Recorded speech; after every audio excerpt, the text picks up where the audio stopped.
muncul perasaan yang namanya hasad.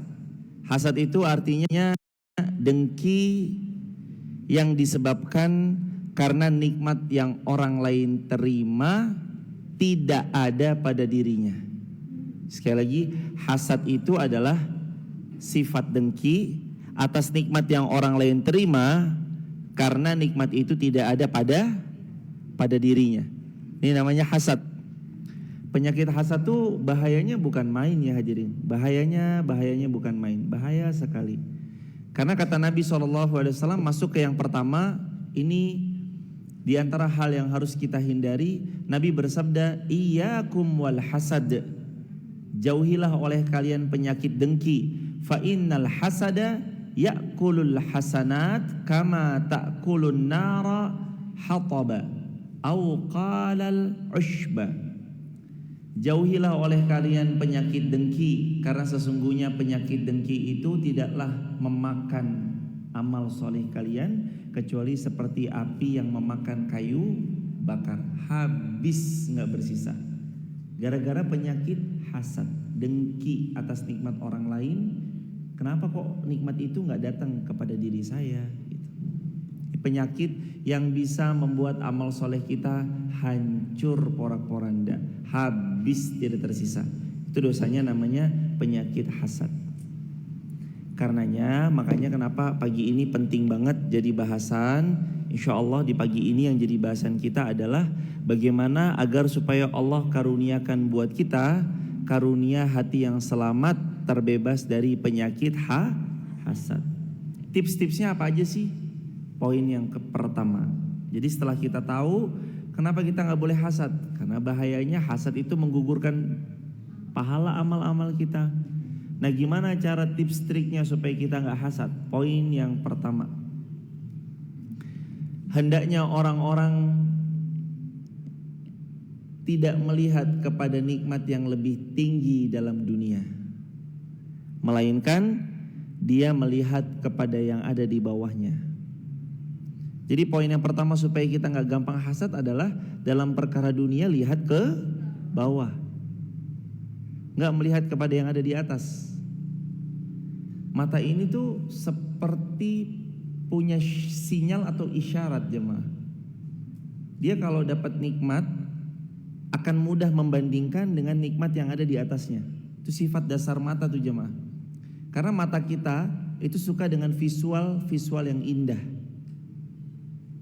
Mata kita suka sama pemandangan-pemandangan yang bagus. Dan mata kita gak suka ngelihat yang jelek-jelek, yang buruk-buruk itu gak suka. Nah makanya mata itu sukanya ngelihatnya yang bagus-bagus.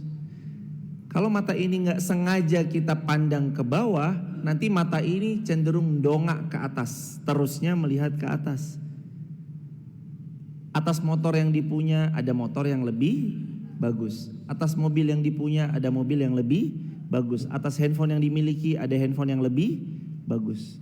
Selalu ada yang lebih bagus, yang lebih terbaru, yang lebih keren, yang lebih oke, yang lebih terupdate, yang lebih komplit, yang lebih sempurna atas penyempurnaan seri-seri sebelumnya. Selalu ada. Gak habis-habis jemaah nanti kalau kita bicara tentang kemajuan teknologi, transportasi, itu gak akan pernah ada habisnya.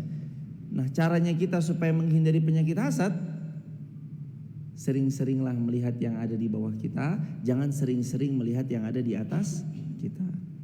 Sering menengok kepada yang ada di bawah kita, lihat kepada siapa mereka yang lebih tidak seberuntung yang kita punya. Dan ingat ya jemaah, kalau hari ini jemaah mendapati ngeluh atas pekerjaannya atau pekerjaan suaminya, boleh jadi pekerjaan suami kita atau pekerjaan kita di hari ini adalah pekerjaan impian buat orang lain di luar sana.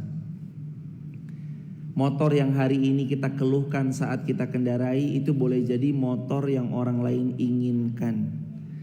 Mobil yang selama ini kita tunggangi lalu kita sering keluhkan, kenapa ya mobilnya kurang cepat, kenapa ya mobilnya kurang besar, kenapa mobilnya kurang elegan, kenapa mobilnya kurang ini, kurang itu boleh jadi adalah mobil yang diidam-idamkan oleh banyak orang. Makanya kata Nabi Muhammad SAW, sabda Nabi, unzur ila man asfala minkum Wala tanzur ila man huwa fauqakum fahuwa ajdaru alla tazdaru ni'matallah. Sabda Nabi SAW, lihat kepada yang ada di bawah kalian. Tujuannya supaya kalian banyak bersyukur atas nikmatnya Allah. Pernah datang seseorang kepada Nabi SAW, tidak punya apapun kecuali satu genggam kurma. Dia datang kepada Nabi lalu menyerahkan, ya Rasulullah, saya cuma punya satu genggam kurma. Maka ini saya berikan kepadamu ya Rasulullah. Satu genggam kurma itu diberikan jemaah. Apa respon-respon para sahabat? Sahabat begitu melihat sahabatnya memberi satu genggam kurma, mereka termotivasi untuk memberi. Walaupun apa yang mereka miliki. Mereka cuma punya sebutir, kalau segenggam mungkin isinya 6 atau 7. Kalau satu butir mereka punya, itu yang mereka kasih. Gak ada rasa dengki terhadap dunia, kecuali kalau terhadap akhirat mereka berlomba-lomba. Kebiasaannya para sahabat. Kalau terhadap dunia mereka gak dengki, tapi terhadap akhirat mereka berlomba-lomba. Maka yang pertama hadirin, gimana caranya agar supaya kita terbebas dari penyakit hati? Lihat yang ada di bawah kita. Rumah kita yang hari ini kita huni, ada yang belum punya rumah. Ada seseorang di dalam mobil, dia menengok kepada mobil sebelahnya. Andai aku punya mobil seperti sebelahku ini, pasti aku bahagia. Padahal di dalamnya juga ada orang, sepasang suami istri yang lagi berantem, lagi marahan, sedang dalam perjalanan. Diam, hening, senyap. Istrinya melihat dari luar ada sepasang suami istri naik motornya motor tua, kehujanan bareng-bareng, gak bawa mantel, tapi romantis luar biasa. Suaminya didekap dalam pelukan hangat istrinya. Istrinya lalu yang di dalam mobil mewah itu mengatakan, seandainya rumah tangga saya bisa seromantis mereka yang di atas motor tua. Hidup itu sawang sinapa. Sering kita ngelihat nikmat ya, belum tentu senikmat itu. Enak ya, belum tentu seenak itu. Hadirin, makin besar Allah titipkan nikmat, makin besar tanggung jawab. Makin besar nikmat, makin besar apa? Jangan dikira orang yang hari ini megang nikmat yang besar itu tanggung jawabnya gak besar. Enggak, tanggung jawab beliau itu besar. Tanggung jawab beliau besar. Bukan berarti orang yang hari ini memiliki rezeki lebih, tanggung jawabnya gak lebih. Enggak, mereka punya rezeki lebih, tapi tanggung jawab mereka juga lebih. Ada gerbong di belakang mereka yang kerja sama mereka, menjadi karyawannya mereka dan segala macamnya itu. Tanggung jawab besar tuh jemaah. Maka jangan gampang hasad atas nikmatnya orang lain. Tapi berdoalah kepada Allah, ya Allah mampukan kami, berikan kami pundak yang lebih kuat, sehingga nanti kami memikul beban, kami pikul beban yang lebih kuat karena memang pundak kami sudah kuat. Jamaah mohon izin, ini soundnya boleh ekonya dimatiin ya jamaah. Izin mas. Ini dari mana jamaah? Ada di ekonya boleh dimatiin ibu. Nah, ekonya itu masih ada ekonya. Yang mantul, subhanallah. Izin ya hadirin. Yang mantul-mantul, subhanallah. Udah mati? Emang ini standarnya berarti? Oh gitu. Ya udah hadirin, gak apa-apa. Hadirin jamaah yang dirahmati Allah, kita lanjut jamaah. Yang pertama, pandanglah kepada yang di bawah kita dalam perihal dunia. Tapi ini gak berlaku untuk akhirat. Kalau akhirat justru untuk kita sering-sering melihat ke atas, bukan ke bawah. Kalau untuk akhirat sering-seringlah melihat ke atas. Kenapa sih kita perlu memperbandingkan diri kita sama mereka dalam perihal akhirat? Supaya kita tuh bersemangat ngejar ketertinggalan kita jamaah. Saya kemarin cerita, tapi saya ceritakan lagi. Anaknya Abu Jahal namanya Ikrimah bin Abu Jahal itu, pas beliau masuk Islam, beliau tuh bilang, hari ini tidak ada laki-laki yang lebih aku cintai setelah aku masuk Islam kecuali Muhammad. Padahal dulu aku paling benci sama Nabi Muhammad. Dan Ikrimah anaknya Abu Jahal ketika Ikrimah mendapati daripada dirinya itu sedang masuk di medan jihad, dia masuk merangsak luar biasa semangatnya. Lalu ditanya para sahabat, "Wahai Ikrimah, kenapa kamu masuknya merangsak luar biasa semangatnya?" Kata Ikrimah, "Aku ingin membayar ketertinggalanku pada saat dulu aku memusuhi Nabi Muhammad SAW." Untuk dunia lihat ke bawah, untuk akhirat lihatnya ke atas, supaya kita punya inspirasi untuk lebih dalam beramal. Kita tahu teman kita ahli puasa, kita belum ahli puasa, ada motivasi untuk rajin puasa. Kita tahu teman kita ahli tahajud, kita nggak pernah bangun tahajud, ada motivasi, inspirasi siapa yang mau kita tuju supaya kita bisa tiru mereka, ahli tahajud. Dunia lihat ke bawah, akhirat lihat ke atas. Poin yang kedua, gimana caranya supaya hati kita nggak gampang hasad? Sering-seringlah membantu orang lain. Lembut hatinya kita salah satunya disebabkan karena kita suka menolong orang lain, membantu semampu kita di bidang kita, di skill kita, di kemampuan kita, di keahlian kita. Kita bantu orang, kita tolong orang, kita bersamai orang-orang, kita lalu kemudian atas pertolongan Allah gerak bareng-bareng sama orang itu dalam kebaikan. Ini tujuannya adalah semata-mata melembutkan hati supaya nggak hasad, supaya nggak dengki. Jamaah menolong orang. Taruhlah orang ini datang meminta kepada jamaah, jamaah berikan semampunya. Kalau mampunya 10.000 ya monggo, 20.000 ya monggo, lebih daripada 20.000 ya silahkan. Kira-kira saat jamaah memberi, yang paling bahagia setelah yang menerima kemudian siapa? Kita yang memberi.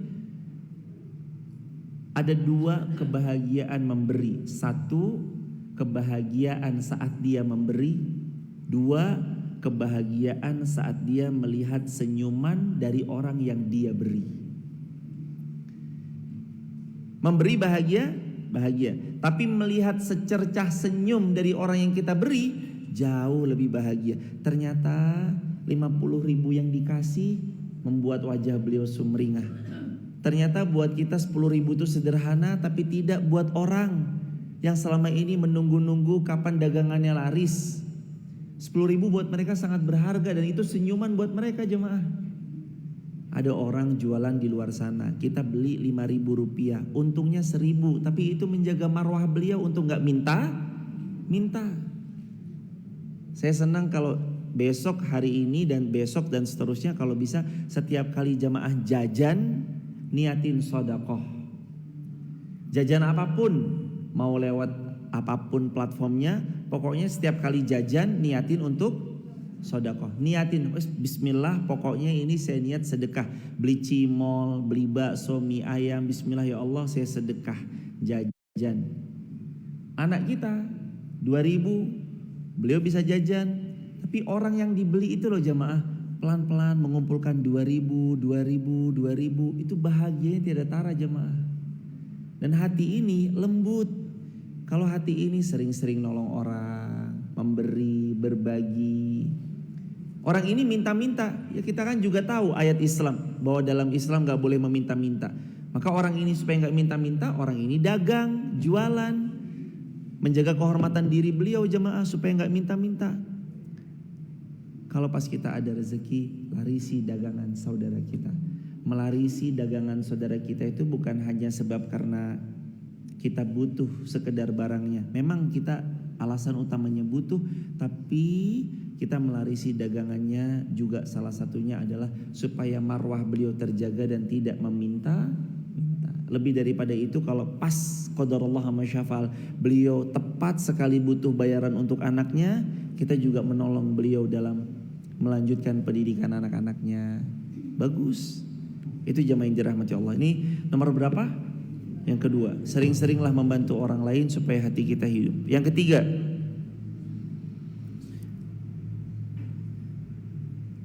sering-seringlah menjenguk orang sakit agar supaya hati kita gak gampang hasad. Apa yang diinginkan oleh orang yang sakit? Harta? Kesembuhan. Orang sakit butuh harta, betul, iya. Tapi maksudnya yang paling dia inginkan sehatnya. Bahkan ada seseorang yang pasangannya sakit, mobilnya dijual, motornya dijual, rumahnya pun dijual, tanahnya pun habis terjual, emas-emasan, anting-anting, kalung-kalung, semua perhiasan habis dijual, aset apapun yang beliau miliki habis dijual, brand-brand yang dibesarkan dijual, diakuisisi sama orang, lalu terus kemudian dipakai untuk biaya berobat. Dipakai buat biaya berobat. Apa yang beliau inginkan? Kok sampai beliau jual rumahnya? Bukankah orang itu mendambakan rumah? Iya. Apa yang beliau inginkan kok sampai jual mobilnya? Bukankah mobil itu idaman impian banyak orang? Iya. Tapi ternyata ada yang lebih tinggi daripada mobil, daripada rumah, daripada emas-emasan, daripada aset semua yang kita miliki. Yang paling tinggi itu adalah nikmat sehat. Udah gak ada yang ngalahin tuh. Selain nikmat sehat tuh gak ada yang ngalahin jemaah. Makanya Nabi bersabda, nikmatani makbunun fihi ma katsirun minan nas. Ada dua nikmat, kita nih sering lupa sama dua nikmat ini. Yang pertama as-sihhatu, yang kedua wal faraq. Yang pertama nikmat sehat, yang kedua nikmat sempat. Hati ini lembut. Lembut. Kalau kita sering-sering nengok orang sakit. Kalau jamaah punya jadwal kosong, senggang, ada orang sakit, jadwalkan. Itu tuh bukan cuma sekedar melembutkan hati. Kata Nabi SAW, sesiapa yang dia pergi jenguk orang sakit, maka dia seperti sedang di taman-taman surga. Hatta yarji, sampai dia kembali. Kita jenguk orang sakit itu kayak di taman-taman surga. Apalagi kita mengingat bahwa ini nikmat yang paling mahal adalah sehat. Apalagi sakaratul maut, udah gak berharga lagi. Kita bilang sama pasangan kita, nanti kita beli rumah 2M ya. Udah gak lucu lagi. Saat beliau sekarat tuh beliau udah gak butuh itu. Yang beliau butuh adalah la ilaha illallah. Dia butuhnya kita nalkin la ilaha illallah, la ilaha illallah, la ilaha illallah. Karenanya itu hadirin, sesiapa yang dia ingin hatinya tidak ada hasad, sering membantu orang, sering melihat ke bawah, sering-sering menengok orang sakit, jenguk. Oh maaf gak boleh dijenguk, nanti pas pulang jenguk. Doakan juga sambil didoakan. Doa yang sering terdengar dan kita kalau bisa hafalkan, kalau bisa hafal di luar kepala doa ini apa? Allahumma rabban nas azhibil ba'sa ishfi anta syafi la shifaan illa shifauka shifaan la yughadiru saqama. Hafal betul di luar kepala doa ini jemaah. Selain yang tadi ada lagi doa satu lagi jemaah. Ini kalau bisa hafal betul satu doa ini jemaah. Jangan gak dihafal. Siapa-siapa yang sakit, persendiannya, lututnya, bagian-bagian badannya, bagian manapun ini, doa dengan satu doa yang Allah ajarkan dalam Al-Quran. Coba diulangi. Rabbi anni masaniyaddur wa anta arhamur rahimin. Anni masaniyad dur wa anta arhamur rahimin. Anni masaniyad dur wa anta arhamur rahimin. Ini doanya Nabi Ayub ketika sakit. Ya Allah, sesungguhnya hamba lagi sakit, tapi engkau tetap yang paling penyayang. Ini untuk sakit apa aja? Di mata, di telinga, di hati, di bagian persendian, di bagian mana aja? Bacakan doa-doa yang tadi. Anni masaniyad dur wa anta arhamur rahimin. Anni masaniyad dur wa anta arhamur rahimin. Anni masaniyad dur wa anta arhamur rahimin. Hadirin. Yang ketiga, yang keempat, gimana caranya supaya terhindar dari penyakit hasad, dengki? Ingatlah baik-baik bahwa Allah sebaik-baik pemberi nikmat. Jadi kalau takaran kita di hari ini adalah takaran A, maka itu sebaik-baik nikmat datangnya dari Allah. Allah kalau memang memberikan kita kemampuan untuk memiliki yang lebih besar, Allah nanti iringi dan imbangi juga sama wadah yang besar. Jamaah, kalau wadah gelasnya 1 liter, kita minta mohonnya sama Allah adalah 20 liter, lalu pas Allah guyur 20 liter, wadahnya 1 liter, kitanya tenggelam. Betul? Tenggelam kitanya. Tapi kalau kita mintanya 20 liter, kita nyiapin wadahnya 20 liter, maka nanti kita dapatnya juga 20 liter karena udah siap wadahnya. Siapkan dulu wadahnya agar gak dengkian, agar gak irian. Dan yang paling harus jamaah pegang dari di antara bagaimana menjaga hati supaya tidak hasad, supaya tidak dengki, di antara nomor 4-nya adalah yang tadi. Sesiapa yang dia ingin tidak dengkian hatinya, dia harus yakini bahwa Allah sebaik-baik pemberi nikmat. Hari ini nikmatnya kita 100.000, ini nikmat kita. 1 bulan nikmat kita 300.000, itu nikmat yang Allah beri buat kita. Hari ini Allah cukupkan kita dengan 1 porsi nasi, ini nikmat terbaik dari Allah. Sehingga dia nggak hasad sama yang lain. Gak ada hasad sama yang lain, sama sekali gak ada. Hati itu jamaah yang paling penting untuk terus dijaga, dibersihkan, diarahkan. Karena kata Nabi SAW riwayat Muslim, ala inna fil jasadil mudghah idza saluhat saluhal jasadu kulluh wa idza fasadat fasadal jasadu kulluh ala wahiyal qalb. Ketahuilah, tubuh kita tuh punya segumpal daging. Kalau baik, baik semua. Kalau buruk, buruk semua. Ketahuilah segumpal daging itu namanya hati. Hati itu penentu. Dan saya kasih amalan, 1 amalan ini dari Nabi langsung. Maksudnya saya beri amalan, yang amalan ini adalah dari baginda Nabi Muhammad SAW yang beliau mengajarkan langsung untuk kita lewat hadis-hadisnya, agar supaya hati kita itu tetap condong kepada ketaatan, kepada kebaikan. Doa yang sudah lama sekali kita hafal-hafal. Doanya adalah ya muqallibal qulub tsabbit qalbi ala dinika. Yang kedua, kata Nabi juga, ya musarrifal qulub sarrif qulubana ala ta'atik. Jadi ada 2. Ya muqallibal qulub, 1, 2, 3. Sabbit qalbi ala dinik. Yang kedua, ya musarrifal qulub sarrif qulubana ala ta'atik. 2. Yang pertama muqallibal qulub, yang kedua musarrifal qulub. Sabbit qalbi ala dinik. Yang kedua, sarrif qulubana atau sarrif qalbi ala ta'atik. Ya Allah, kuatkan hatiku ini tetap condong kepada ta'atik, ketaatan. Ya muqallibal qulub, 1, 2, 3. Sabbit qalbi ala dinik. Ya musarrifal qulub sarrif qalbi ala ta'atik.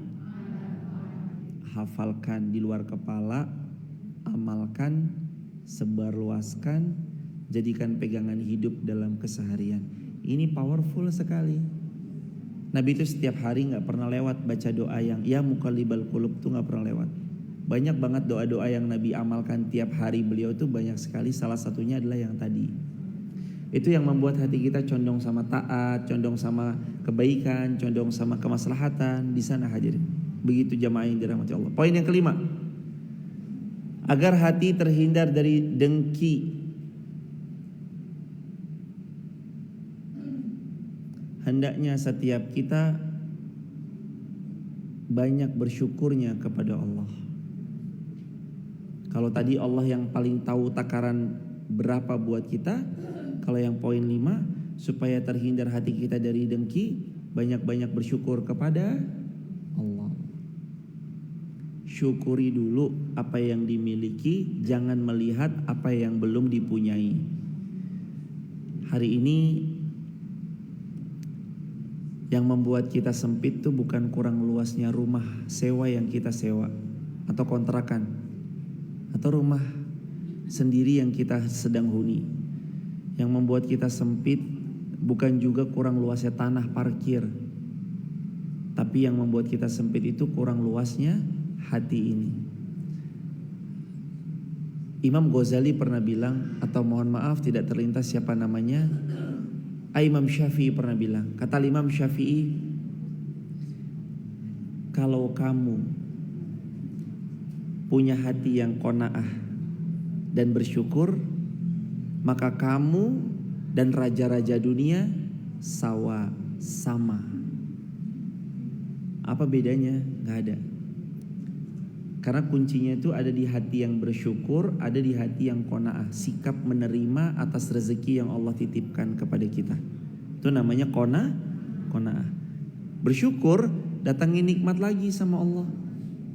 La in syakartum la azidannakum wa la in kafartum inna adzabi lasyadid. Banyak-banyak aja bersyukur.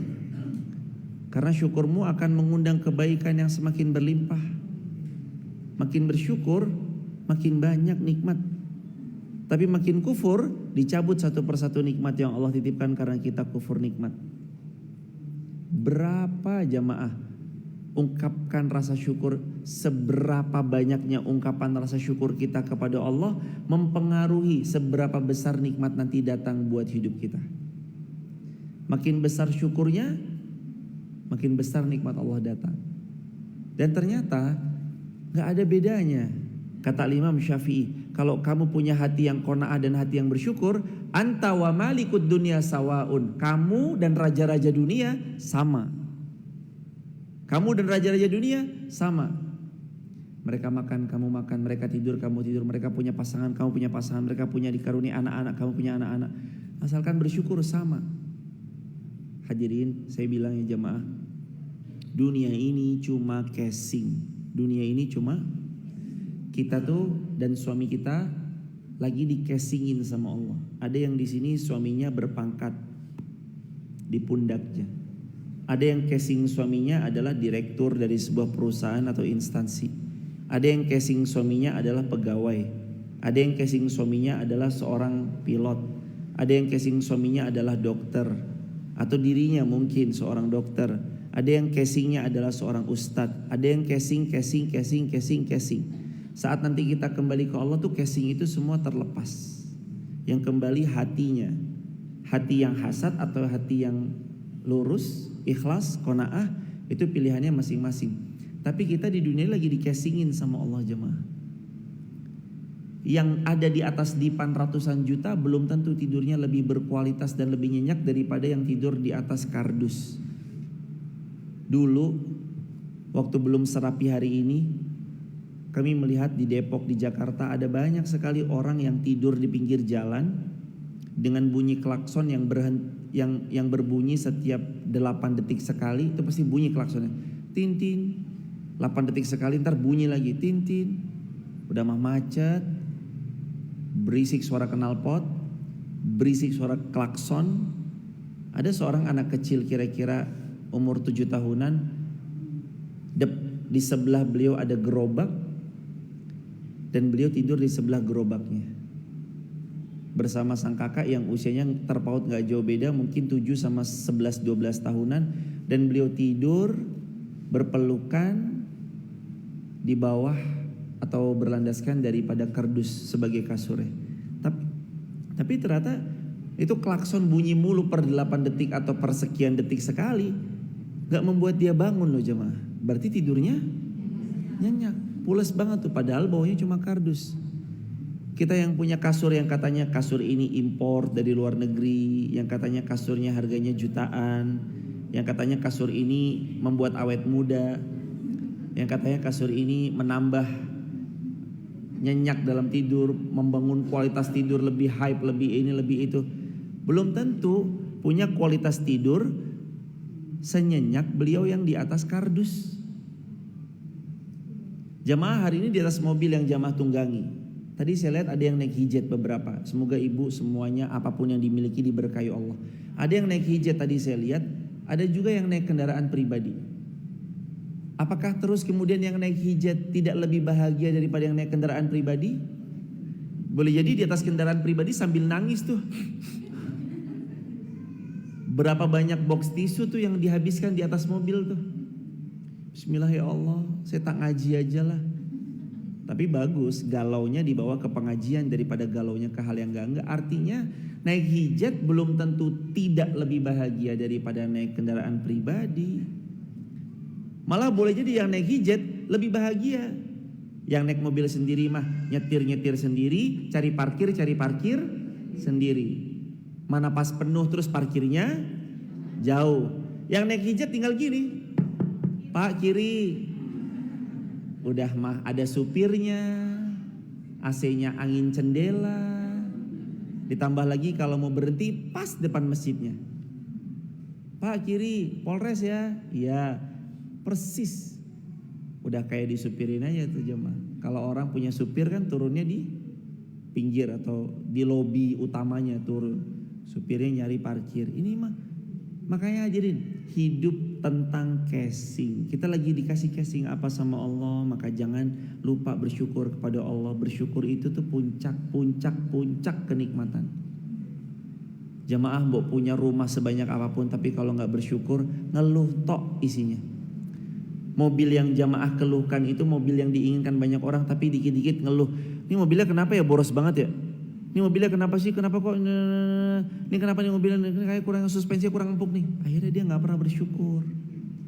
Yuk mulai sekarang yuk kita bersyukur. La in syakartum la azidannakum wa la in kafartum inna adzabi lasyadid. Banyak bersyukur Allah tambah, tapi kalau kufur Allah cabut. Terakhir, habis ini tanya jawab.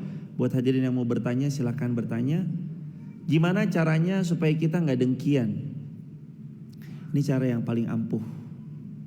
Paksakan untuk tidak dengki kepada siapapun.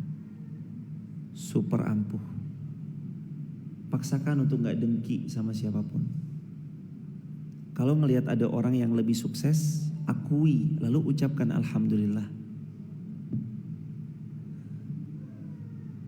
Kalau ada orang yang lebih dalam harta, akui lalu ucapkan alhamdulillah. Bilang alhamdulillah ya sekarang tokonya makin nambah, alhamdulillah, ikut senang. Akui jamaah, wah sekarang makin sukses ya, alhamdulillah, semoga berkah. Doain. Jangan enggak. Mahal saat kita berani berjiwa besar ikut turut bersyukur atas nikmatnya orang lain. Bukan malah yang dengki, karena tidak ada orang yang dengki kecuali hatinya rusak, sifatnya rusak, psikologisnya rusak. Ngelihat tetangga beli kulkas baru demam. Ngelihat tetangga beli mobil baru tipes. Ini karena dengkinya tadi. Astagfirullahaladzim. Istighfar 3 kali jemaah. Astagfirullahaladzim, astagfirullahaladzim, astagfirullahaladzim. Jangan dengkian sama orang dan paksakan kita untuk gak dengki sama siapapun. Hidup ini harus dinikmati jemaah. Lihat wajah-wajah ahli syurga tuh Allah gambarkan dalam Quran. Wajah ahli syurga tuh wajahnya sukacita penuh ceria. Wajahnya sukacita dan ceria. Makanya hidup di dunia ini ya harus sukacita dan ceria. Jangan merengut aja gitu jemaah. Bu kenapa merengut? Itu loh tadi habis ngaji. Masa udah punya handphone terbaru yang keluaran buah-buahan itu, Apple Croaknya itu. Dia udah punya loh yang 15 apa itu. Masa yo papa handphonenya masih bahasa Jawa.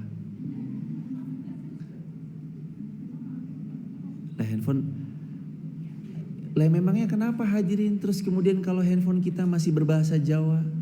Handphonemu opo? Opo? Oh, baru nyambung. Oh, ya opo? Handphonenya opo? Opo? Hadirin, emang apa bedanya? Emang kenapa harus, apakah handphone kita harus ada yang gambar apel kroaknya? Kan enggak. Kalaupun kita baru alhamdulillah punya rezekinya dengan yang di bawahnya atau dengan yang merek lain, gak terus kemudian membuat kita harus maksain diri kan, jual ginjal. Gak harus maksain diri kan, harus ngutang sana sini, gak usah. Kan tadi nomor 6 kan paksain aja jamaah. Pokoknya lagi pas punya ini ya bersyukur. Nanti dikasih nikmat lebih ya bersyukur. Paksain jangan melihat nikmatnya orang. Ingat di atas langit masih ada langit. Hidup ahli surga itu wajahnya ceria, hidupnya sukacita. Maka ahli surga yang gambarannya ada di dunia, hidupnya juga harus bahagia dan sukacita. Mau nelangsa itu pilihan kita, mau hasad sama nikmat orang itu pilihan kita. Mau berterima kasih sama Allah lalu kita paksakan, ya kita tetap bersyukur. Kita enjoy sama itu ya pilihan kita. Saya sarankan kalau bisa paksain aja untuk tidak melihat nikmat orang lain, paksain aja untuk selalu mensyukuri apa yang ada di hari ini. Bukan tentang barang yang mahal yang membuat kita bahagia. Yang membuat kita bahagia itu keputusan hati kita sendiri. Bukan tentang rumah yang mewah yang membuat kita bahagia. Karena ternyata ada orang mewahnya pol, tangganya tinggi sekali. Saking tinggi rumahnya, tangganya tinggi. Lalu dia bisik-bisik, aduh rumah saya ketinggian Ustadz, capek kalau naik tangga. Tuh. Kita bilang rumah pendek, panas ya. Begitu rumahnya tinggi, capek naik tangganya. Lanjut mau nyari apa tuh jemaah? Dikasih panas, ngeluh. Panas ya Allah. Dikasih hujan terus. Lah kok hujan terus ya Allah. Terus maunya apa hadirin? Tidak ada yang bisa membuat hidup lebih bahagia kecuali kita yang memutuskan untuk bahagia. Harus bahagia. Hidup harus senang karena penduduk surga itu adalah penduduk yang wajahnya ceria-ceria, senang-senang. Maka di dunia ini hidup ya harus senang. Ya wes yang senang aja hidup itu jemaah. Gak usah terlalu sepaneng, gak usah terlalu mengkerut. Wayahnya senyum, suruh senyum ya senyum. Wayahnya nikmat ya nikmat. Adanya nasi merah sama garam ya nikmatin aja. Bersyukur banyak-banyak. Insya Allah hidup kita jauh lebih bahagia dan jauh lebih insya Allah lebih barokah. Barokah. Allah berfirman dalam Al-Quran, Qul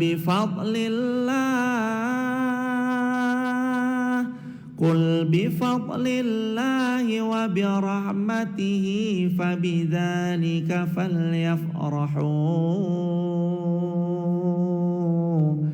huwa khairum mimma yajma'un. Katakanlah, dengan rahmat dan fadl dari Allah hendaknya kalian berbahagia. Itu Quran surah Yunus ayat 58. Yunus ayat 58. Quran surah Yunus ayat 58. Kul bifadlillah. Ya kalau kalian dapat karunia-Nya Allah, wa birahmati, dapat rahmatnya Allah, fabidzalika falyafrahu. Hidup kalian tuh harusnya bahagia. Harus bahagia. Huwa khairum mimma yajma'un. Karena gembiramu itu lebih baik dari apa yang kamu kumpulkan. Jadi gembira dulu baru ngumpulin sesuatu. Bukan terkumpul dulu baru bergembira. Jadi harus bahagia dulu. Apapun yang terjadi pokoknya bahagia dulu. Bukan harus terjadi dulu baru bahagia. Yang mutusin bahagia itu kita. Jangan serahin kebahagiaan itu sama orang lain. Yang mutuskan bahagia itu kita. Maka jangan takarkan bahagianya kita ada pada lisannya orang lain. Pokoknya orang menghina kita tetap bahagia aja, santai jamaah, los. Orang menghina kita pokoknya santai. Katanya kita diomongin begini begitu, alhamdulillah aja udah alhamdulillah. Dia baru tahu satu aib saya, padahal aib saya ada 98. Los pokoknya, bahagia aja jemaah, bahagia. Ada orang muji-muji kita, ya sebenarnya kita nggak sebaik itu juga sih, karena Allah yang maha baik aja nutupin aib-aibnya kita. Jangan takarkan bahagia sama kendaraan, sama capaian rumah, sama jumlah omset, sama berapa banyak followers, jangan nanti kita malah condongnya ngejar itu doang, nggak bahagia nanti. Dah, wayahnya upload aja, yang nonton 1, 2, 3, alhamdulillah. Kalau memang ada evaluasi ya monggo dievaluasi supaya lebih baik lagi, nggak apa-apa. Ada tetangga nanti lebih berjaya, alhamdulillah, ikut bersyukur. Yang penting hati kita udah qanaah, udah bersyukur atas apa yang Allah titipkan sama kita. Ini tutup mata jemaah, fokusnya ke Allah aja. Insya Allah hidup kita lebih bahagia. Apalagi kita udah nggak nyari apa-apa ya. Saya rasa jemaah kayaknya udah nggak nyari apa-apa, apalagi perihal dunia ya. Kecuali sekarang nabungnya nabung akhirat. Udah, ayo wayahnya udah siap-siap pulang, ayo siap-siap aja pulang. Dulu waktu masa muda kemarin kita iya gengsi-gengsian. Zaman-zaman SMA dulu ya gengsi-gengsian. Ya masa sekarang kita udah punya cucu masih mau gengsi-gengsian lagi? Udah bukan wayahnya jemaah. Masa iya kita setelah umurnya 17 plus ini masih mau gengsi-gengsian lagi? Kan enggak jemaah. Bismillah, ayo kita udah siap, fokusnya cari ridhonya Allah Subhanahu wa taala. Waktu dan tempat untuk tanya jawab dipersilahkan, tapi sebelum tanya jawab buat teman-teman di TikTok, YouTube, Instagram, kalau ada yang berkenan mendapat potongan video pendek bisa jadi story WA, teman-teman bisa tap link di bio, sebut nama, asal kota, asal negara, di situ kita belajar bareng dan ada peluang, sangat banyak peluang-peluang jariah yang kita bisa bersamai. Caranya tap link di bio, sebut nama, asal kota, asal negara. Kalau di sini ada yang mau bersamai di grup WhatsApp kajian saya, silakan save nomor WA saya jemaah 0812 13 60 70 20 0812 13 60 70 20. Dan doa ini jamaah, insya Allah mudah-mudahan segera Allah mudahkan kita bangun asrama pondok pesantren penghafal Quran Muhammad Al-Fatih insya Allah. Begitu jamaah, ada yang mau ditanyakan? Gak ada? Alhamdulillahirabbil alamin. Ibu silakan. Saya ini mandang wajah-wajahnya nih, yuk kalau ngaji lama yuk kasihan, udah begini-begini, ngantuk luar biasa aja deh. Mana udah anginnya enak banget ya jemaah. Wah anginnya, kipas anginnya tuh enak banget, menambah ngantuk ya bukan main ini, masya Allah. Silakan Ibu Nova Diana, Bu Novi Diana.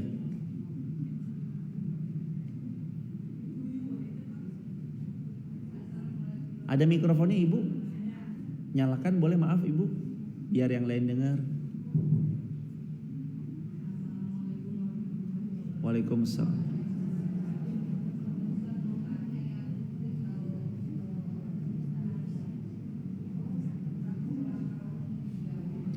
Gimana Ibunda, orang meninggal? Orang yang mau wafat iya.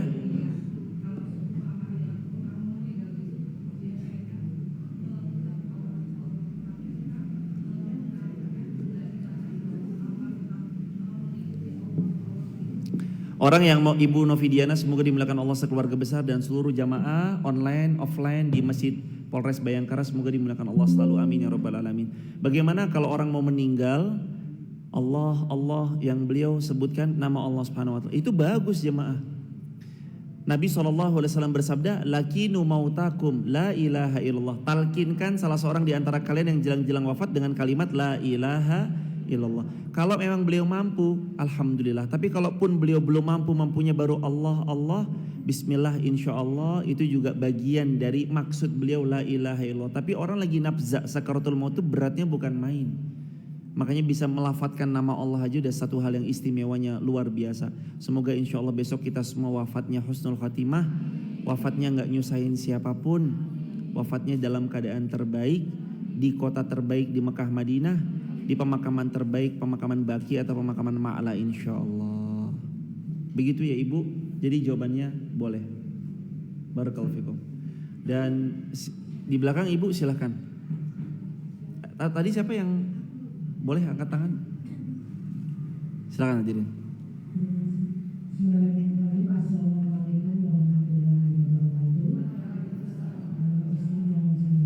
Silakan Ibunda.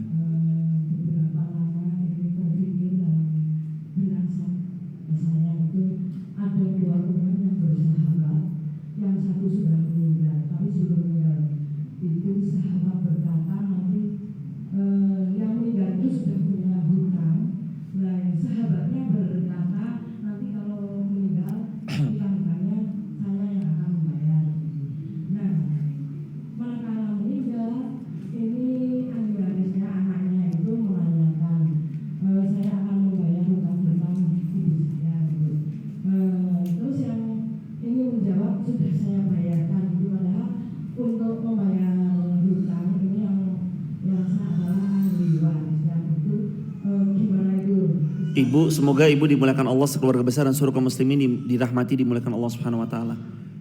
Soal yang membayar hutang itu siapa sebenarnya? Ahli waris atau boleh orang lain? Jawaban Nabi Muhammad dengan kisah nyata.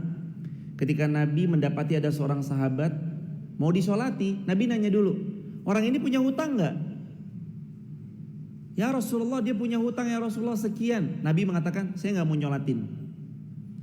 Ada seorang sahabat angkat tangan, ya Rasulullah, saya yang akan melunasi daripada hutangnya orang. Mohon maaf, ini berasa. Saya yang akan melunasi hutangnya orang tersebut, kata sahabat Nabi.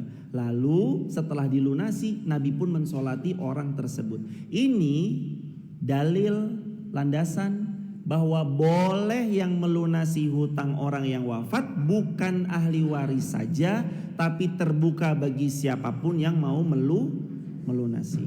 Kalau ibu tadi bertanya, temannya sudah ikrar, saya kalau Anda nanti wafat, saya akan melunasi hutang-hutang Anda, maka boleh. Lah terus ahli waris gimana? Ya siapa duluan? Ahli warisnya duluan ya monggo. Kalau misalkan beliau sahabatnya duluan ya silahkan. Begitu ibunda. Jadi siapapun boleh melunasi hutang. Tapi ada tapinya dulu jemaah. Tetap ahli warislah yang bertanggung jawab penuh atas hutang orang tuanya. Apalagi kalau orang tuanya orang yang punya. Jangan dibagi dulu warisannya kecuali 4. Jangan dibagi warisan kecuali 4. Yang pertama, jangan dulu dibagi waris sebelum wasiatnya tertunaikan. Yang kedua, jangan dulu dibagi waris sebelum hutang hartanya terlunaskan. 3, jangan dibagi waris sebelum janji-janjinya tertepati atau ditepati. Yang keempat, biaya pemulasaraan jenazahnya sudah lunas, baru 4 ini udah dibagi waris. Diulangi, yang pertama, wasiatnya ditunaikan. 2, hutang hartanya lunas. 3, hutang janjinya ditepati. 4, biaya pemulasaraan jenazahnya sudah, baru boleh bagi-bagi waris. Kalau belum 4-4-nya nggak boleh dibagi waris. Begitu ibunda. Barakallahu fikum, semoga terjawab. Ada lagi silakan hadirin. Tadi di tengah-tengah ibu mau bertanya, tadi di tengah-tengah. Atau sebelah sini tadi ada yang mau nanya? Ada lagi? Indakum soal, ada pertanyaan?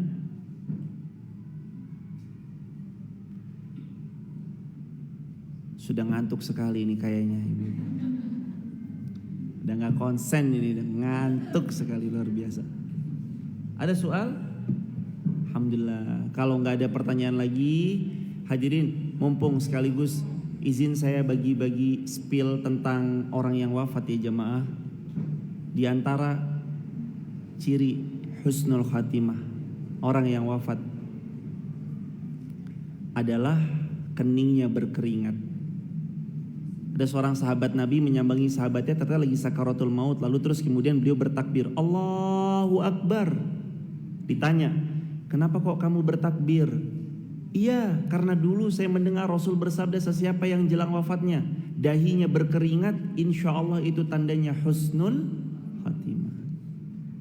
Kita nih lagi mau menuju ke arah sana. Makin hari makin dekat dengan liang kubur kita jemaah. Kita pergi jauh ke sana, luar kota, luar negeri, luar kota, luar negeri. Ingat, perginya kita itu semakin mendekatkan kita sama liang kubur kita. Hari ini kain kafan kita tuh udah siap, tinggal bungkus kita aja. Lubang kubur kita udah siap, tinggal masuk aja. Yang belum siap apa? Amal. Betul? Mau masuk surga? Mau, tapi berangkatnya sekarang? Yang lain dulu. Itu kan pertanda bahwa kain kafan kita mah udah disiapkan, liang kubur kita sudah siap, tinggal dimasukkan.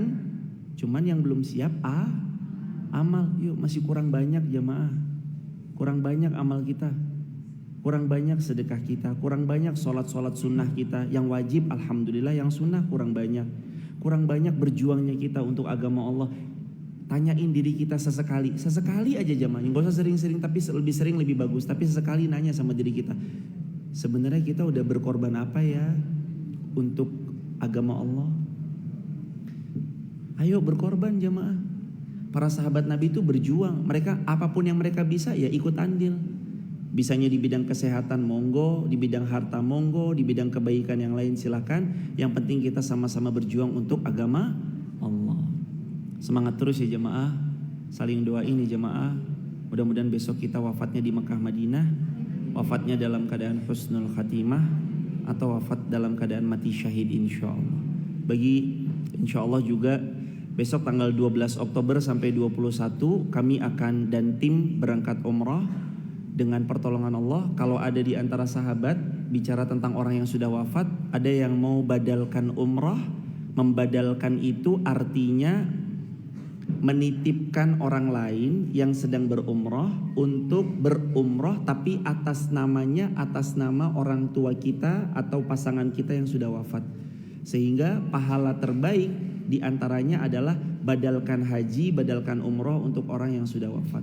Kalau ada di antara ibunda atau teman-teman TikTok, YouTube, Instagram, kalau ada yang mau membadalkan umrah untuk keluarganya yang sudah wafat, insya Allah nanti tim kami siap untuk membadalkan umrah di pekan-pekan terdekat ini maupun di besok ketika kami berangkat safar umrah. Caranya kalau di online gimana? Di TikTok, YouTube, Instagram gampang. Caranya tinggal tap link di bio, sampaikan saya tadi mau membadalkan umrah, nanti disampaikan. Begitu ya jemaah. Dan juga insya Allah ada program wakaf Quran. Pas besok saya umrah dan tim, kita akan ada program wakaf Quran untuk di Masjidil Haram. Kalau ada di antara jamaah yang mau mewakafkan, kita menyediakan satu mushaf Al-Quran itu 200.000 rupiah yang akan diwakafkan di Masjidil Haram. Kalau ada jamaah yang hendak mewakafkan, nanti bisa dititipkan. Mudah-mudahan kitanya mungkin belum sampai sana ya jamaah, tapi dengan wasilah amal salih mewakafkan Al-Quran, semoga Allah juga panggil kita untuk bertamu ke Baitullah biidznillah. Begitu ya jamaah, diakhiri dengan hamdalah bersama-sama. Alhamdulillahirabbil alamin. Kafaratul majlis. Subhanakallahumma bihamdika asyhadu an la ilaha illa anta nastaghfiruka wa natubu ilaik. Assalamualaikum warahmatullahi wabarakatuh. Barakallahu fikum. Oh iya, buat teman-teman yang mau wakaf Quran, juga teman-teman yang mau badal umrah, bisa tap link di bio ya. Sampaikan saja apa yang dihajatkan, semoga menjadi jariah buat kita bersama-sama.